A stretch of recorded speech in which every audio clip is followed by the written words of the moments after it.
Shuilleabháin, the Irish word for Samhain night or Halloween. Samhain marked one of the four great festivals of the Celtic year and the start of winter.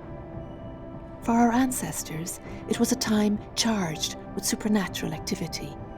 It was believed that the ghosts of the dead and the Oiche, the fairies, walked the landscape on Shuilleabháin. Certain customs were practiced to welcome those returning spirits.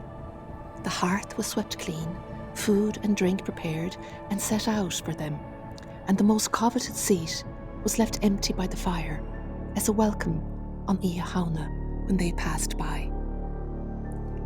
People gathered to play games, clasanna, in the houses on Shuilleabháin and carved faces into turnips, which was the original carved pumpkin that we see today.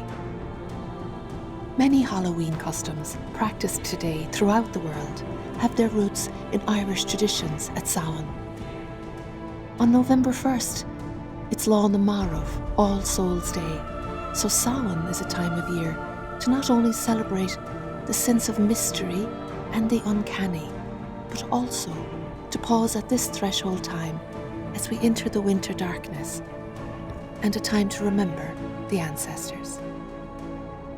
Shuilleabháin.